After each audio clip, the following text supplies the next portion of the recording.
Hello everyone, Ramkrishna Hari. Welcome back once again to your YouTube channel RKH Classes, which means Ramkrishna Hari Classes, the channel where we make studying really very easy. इस channel पे हम लोग पढ़ रहे हैं, किसकी preparation कर रहे हैं? MST CET 2027 की, किसकी? मैथ्स की।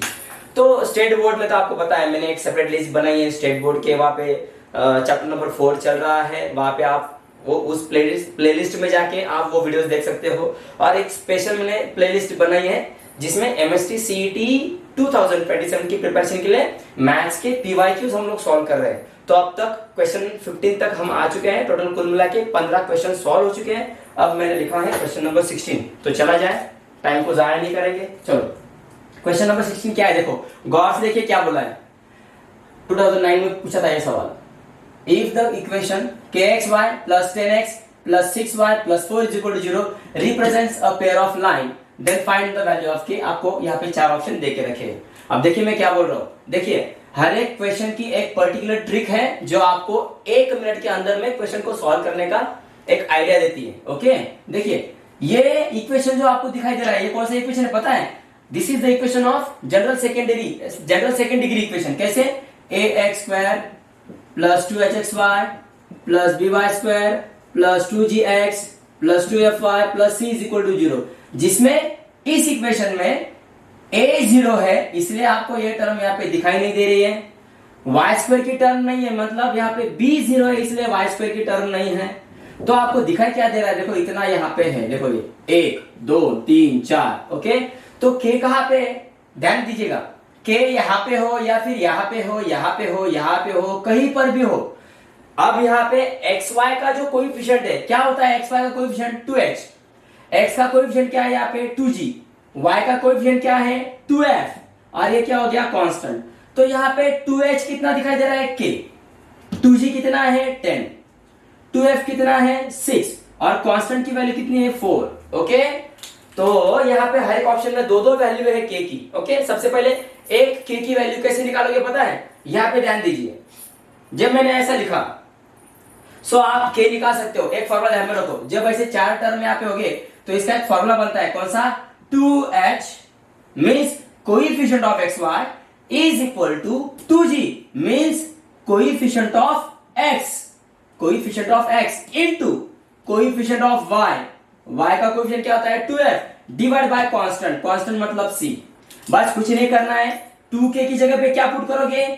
2h की जगह पे क्या आएगा? k is equal to 2g की वैल्यू क्या दिखाई दे रही है? 10 इंटू 2f की वैल्यू क्या दिखाई दे रही है? 6 डिवाइड बाय c की वैल्यू क्या है यहाँ पे? 4। Okay, so 10 6 60 divide by 4। सो 4 1 4, 4 15 60, 15 चौका 60। मतलब आपको यहाँ पे एक के क्या मिलेगा? 15। तो यार तुरंत यहाँ पे ध्यान दो, देखो तो यहाँ पे ऑप्शन ऑब्वियसली क्या होगा? सी। हमने तो जीरो सॉल्व भी नहीं किया तब तक, क्यों? यहाँ पे हमें हिंट मिल चुकी है।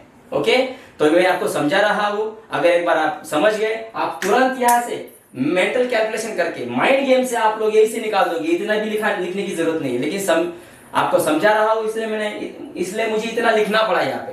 ओके, समझ गए? यहाँ पे k की वैल्यू 59, तुरंत हमने चेक किया 15 यहाँ पे कहीं पर भी नहीं है सिवाय c के, तो यहाँ पे 15 और 0 ये उसका आंसर रहेगा। अब रही बात एक k की वैल्यू 0 कैसे? ओके, चलो ध्यान दीजिए, बोलता हूं मैं, यहाँ तक बात ध्यान में आई। फॉर्मूला कौन सा यूज करना है? 2h is equal to 2g into 2f upon c। Okay, coefficient of xy is equal to coefficient of 2g into coefficient of 2f upon c। तो यह हो गई इसकी फास्ट ट्रिक। अब यहाँ पे ध्यान दीजिए, k की वैल्यू 0 क्यों है? मतलब k के यहाँ पे दो वैल्यूज हो सकती है। आप k इज इक्वल टू 0 भी कर सकते हो, तब भी ये इक्वेशन रिप्रेजेंट करेगा पेयर ऑफ लाइन। और k की वैल्यू आप 15 भी पुट कर सकते हो, जैसे हमने अभी यहाँ पे प्राप्त किया उसको। ओके, तब भी ये equation pair of straight line का इक्वेशन रहेगा। अब रही बात k इज इक्वल टू 0 क्यों, अब यहाँ पे आ जाओ, kxy plus 10x plus 6y plus 4 is equal to 0। If k is equal to 0, मान लीजिए अगर आप लोग यहाँ पे k की वैल्यू 0 पुट कर रहे हो, k की वैल्यू अगर 0 पुट की तो ये x y वाली टर्म कैंसिल हो जाएगी, तो क्या बचेगा 10x plus 6y plus 4 is equal to 0। अगर 2 से डिवाइड किया जाए तो, क्योंकि 2 के टेबल में 10 भी है, 6 भी है, 4 भी है, 2 5 जा 2 3 जा 2 2 जा। कहने का तात्पर्य ये है कि ये जो कंबाइंड इक्वेशन देके रखा है इसमें अगर आप लोग k is equal to 0 put करते हो तब भी ये एक लाइन का इक्वेशन शो कर रहा है। देखो तो ax plus ax plus by plus c is equal to 0, ये तो लाइन का इक्वेशन शो हो रहा है। और ये तो सिंगल लाइन नहीं है क्योंकि ये कंबाइंड इक्वेशन है, दो लाइन से बना हुआ। अगर सिंगल लाइन का इक्वेशन बनता है तो may be that two lines are coincident. जो दो लाइंस एक दूसरे में क्रॉस हो रही हैं, अगर उनमें अगर एंगल 0 का बनता है, मतलब h square minus a b अगर 0 आता है तो दोनों के दोनों लाइंस के एंगल क्या हो जाएंगे 0, means both the lines are congruent. दोनों लाइन एक दूसरे में कोइंसिडेंट हो जाएंगे और एक ही इक्वेशन आपको देखने के लिए मिलेगा, है ना। इसलिए आप k इज इक्वल टू 0 भी पुट करते हो तब भी एक कंबाइंड इक्वेशन लाइंस का ही इक्वेशन रहेगा। अगर k is equal to 15 put किया तो दो लाइंस आपको सेपरेट मिलने वाली है। ओके, तो ऐसा इसका यहाँ पे अर्थ है। Okay, I hope you understood. समझा रहेगा बेटा। ओके, तो ऐसे इसको करना है। और हाँ, आप डिटरमिनेंट जैसे हमने बोर्ड के एग्जाम में करते हैं ना, बोर्ड में वो तो ये ठीक है, यहाँ पे सीटी में ऐसे एग्जाम्पल अगर आएंगे तो ऐसे सॉल्व करने पड़ेंगे, लेकिन बोर्ड्स के एग्जाम में चलेंगे क्या, fast tricks can not be used. Board के एग्जाम में सॉल्व करना पड़ेगा। तो वहां पे कैसे सॉल्व करोगे, इसको उठाना है। मैंने बोर्ड्स के वो जो प्लेलिस्ट बनाई है मैंने उस पे जाके देखो, ऐसे एग्जांपल है वहां पे। लेकिन फिलहाल बोल देता हूं, कंपेयर विद करो, ए निकालो, एच निकालो, जी निकालो, एफ निकालो, सी निकालो, ऑल दी वैल्यूज, है ना, जितनी भी सारी वैल्यूज है सब निकाल लो। डिटरमिनेंट यूज करो, a b c f g h, determinant is equal to 0 करो, वहां पे वैल्यू पुट करो और के की वैल्यू निकालो, है ना। तो ऐसे सॉल्व करना पड़ेगा, ठीक है। ओके, चलो नेक्स्ट क्वेश्चन की ओर चलते हैं। क्वेश्चन नंबर 17, आई थिंक ये 2010 में, माफ कीजिएगा 2000, ये भी 2009 में पूछा था, 2009 में पूछा गया। चलो ध्यान दीजिए, joint equation of lines. Joint equation मतलब combined equation. Joint equation of lines passing through point having coordinate 3 - 2। अब ये तो कंफर्म हो गया, जिसका हमें जॉइंट इक्वेशन नीचे फाइंड करना है वो ओरिजिन से पास नहीं हो रहा है। वो कहां से पास हो रहा है, एक पॉइंट है जो प्लेन में है, ओरिजिन में नहीं, ओरिजिन से नहीं, एक बाहर है, जिसका कोऑर्डिनेट क्या है यहाँ पे 3 - 2। ओके, अब यहाँ पे x 3 है और y -2 है, तो ऑब्वियसली ये कहा जाने वाला है 4th क्वाड्रेंट में। लेकिन समझाने के लिए, एक जस्ट आपको समझने के लिए मैंने यहाँ पे निकाला है। Okay, so this is rough, इसका कुछ भी अनुमान मत लगाइए, मैंने बताया ये 4th क्वाड्रेंट में जाएगा नीचे, तो मैंने ऊपर लिखा है एक आपको समझने के लिए। तो जॉइंट इक्वेशन निकालना है आपको दो लाइंस का जो इस पॉइंट से पास हो रहे हैं, ठीक है, यहां तक बात समझ में आई। तो जॉइंट इक्वेशन क्या बनेगा इसका, ध्यान दीजिए, ax square plus 2hxy plus by square plus 2gx plus 2fy plus c is equal to 0, ऐसा जॉइंट इक्वेशन इसका बनेगा। तो ऐसा हमें इक्वेशन चाहिए, joint equation of line passing through point having coordinate 3 - 2 and parallel to the lines given by x square minus 4xy plus 3y square is equal to 0 is. अब इसको अगर आप गौर से देखोगे, x square minus 4xy plus 3y square, ये तो combined equation किसका है, लाइंस का, जो ओरिजिन से पास होती है। तो इसका मतलब यहाँ पे ऐसा है, लाइंस, जिन दोनों लाइंस का आपको कंबाइंड इक्वेशन निकालना है वह दो लाइंस दूसरे दो लाइंस को पैरेलल है। जो दो लाइंस ओरिजिन में से पास हो रहे हैं और जिनका कंबाइंड इक्वेशन क्या बनना चाहिए, ax square plus 2hxy plus by square, ऐसा उनका इक्वेशन बनेगा। समझ रहे हो, जनरल फॉर्म लिखा मैंने। तो बताइए इसका इक्वेशन क्या रहेगा।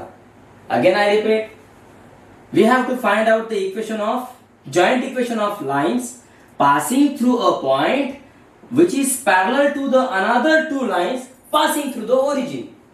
तो हमेशा ध्यान में रखो, जब भी ऐसी कंडीशन आएगी कि जहां पे दो लाइंस दूसरे दो लाइंस को पैरेलल रहेंगी जो ओरिजिन में से पास हो रही है।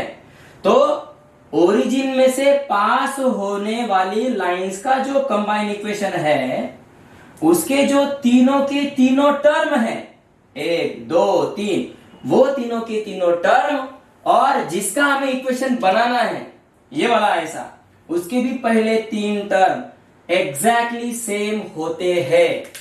मीन्स इस एग्जांपल में जो दो लाइंस ओरिजिन से पास हो रहे हैं, जिनका यहां पे क्या इक्वेशन देके रखा है, x² minus 4xy plus 3y² ऐसे देके रखा है। तो हमें इसका कंबाइन इक्वेशन निकालना है, तो डेफिनेटली इसके भी पहले 3 टर्म कैसे रहेंगे, same, x² minus 4xy plus 3, है ना। देखो तो ये तीनों के तीनों टर्म जो है, इसके भी पहले और इसके भी सेम रहेंगे। तो देखो तो 4 ऑप्शन में कहीं पे आपको दिखाई दे रहे हैं क्या, x² minus 4xy plus 3y² is equal to 0, कहीं पे है क्या? देखो तो डी में देखो 3x², यहाँ पे 3x² से स्टार्ट हो रहा है, हमें x² चाहिए, मतलब मीन्स फोर्थ ऑप्शन तो गया काम से।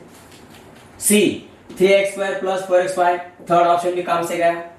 x² minus 4xy minus 3y², x² minus 4xy, अरे हमें प्लस चाहिए, वहां पे माइनस है, मतलब बी का ऑप्शन भी गया काम से। तो बचा कौन सा यार, ए वाला ऑप्शन बचा, है ना। तो ऐसे यहाँ पे ट्रिक होती है, इसके पहले 3 टर्म देखो सेम रहेगा, है ना, तो इसलिए आंसर क्या आएगा, ऑप्शन ए। अब सुनिए, बहुत बार बच्चे क्या बोलेंगे, सर ठीक है, मान लीजिए अगर यहाँ पे ये टर्म अगर यहाँ पे प्लस होती तो ऊपर में देखो तो ये -14 है, -14 है, यहाँ पे +24y बन रहा है, यहाँ पे -24 बन रहा है, यहाँ पे प्लस है, यहाँ पे माइनस है, then how can we find out our answer? तो कैसे फाइंड करते हैं, ये भी आपके मन में सवाल होगा, है ना।